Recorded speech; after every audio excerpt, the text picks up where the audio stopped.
So as your DIY friend here, I am begging you, please don't skip this step.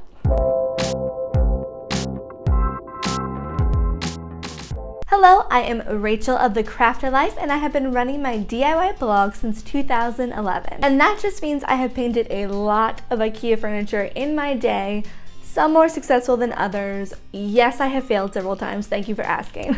But we are not going to talk about those. We're actually going to talk about the method that I use every time. There are, of course, other ways to paint IKEA furniture. This is just the method that works for me. If you are new here, be sure to check out some other videos on my channel that actually go more in depth with this painting process. The first is my custom IKEA desk, which is what I am sitting at today. The other is the PAX wardrobe makeover that I did very recently. And I can say that both of these items are high traffic items in my home, and they've been in place, and you can see I'm using them and the method works. I promise you that it does if you follow these 4 easy steps. So let's get right into how you can add color to your own IKEA pieces. First things first, you might be thinking, why can't I just apply paint? Why is there a process involved? IKEA furniture is laminate covered particle board. It is non-absorbent, so if you add paint to it, it's not going to get absorbed, it's not going to go anywhere, it will chip off. And I do mean chip right off. So when I was painting this desk, I decided to do a little test just so you can see. And this is a section of the desk that did not receive any sanding or primer, and it is coming off with the slightest touch. I mean, a whisper of wind would chip this paint right off. So we don't want you to go through all the trouble of painting your furniture just for it to not last. Here are the 4 steps that you need to take.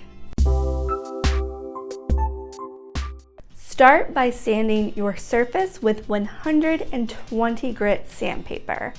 This sandpaper is light enough to add a little texture to your surface to allow the paint to stick, but it's not so coarse that you're going to scratch up your surface. So 120 grit sandpaper on every surface that you are going to paint. So after you're done sanding, just give everything a good wipe over to remove any dust particles so that it doesn't get mixed up in your paint.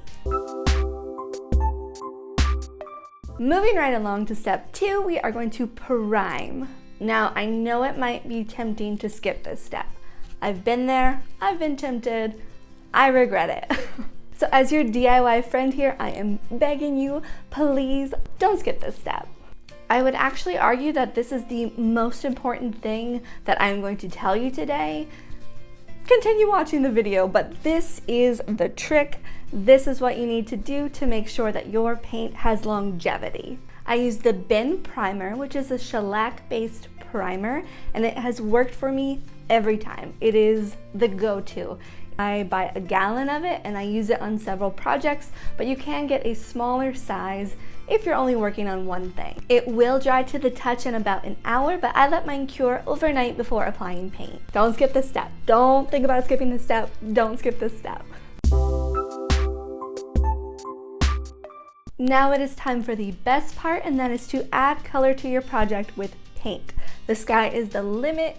Choose whatever color that you want to.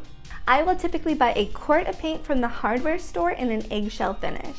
That allows me to do 2 full coats and then go back in for a coat of touch-ups. You could also use spray paint if you are confident in your application abilities. But if you are new to painting furniture, I think applying the paint by hand might give you a little more control. To apply the paint, there's a few different methods that you can use. I am a fan of a roller. One, it's a quick application. You just kind of roll on and go.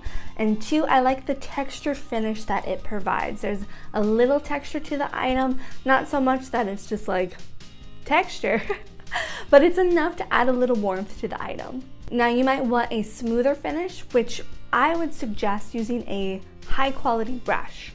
I know it's tempting to save a few dollars and get that cheaper brush. It is a DIY after all, but it will lead to more headache down the road. A good quality brush is going to save you from having to fish out those like little bristles in your paint as you're working. Just like, you don't need that headache. Just skip it. Skip it all together. Get the high quality brush. Wash it, take care of it. It will last you for projects to come. Another great option is a spray gun. Now you will have to dilute your paint, which will end up having to do a couple more coats, but the finish will be flawless. This method changed my life. It's great if your piece has those ridges, has those bumps. A spray gun will get you a very smooth application with honestly very minimal effort.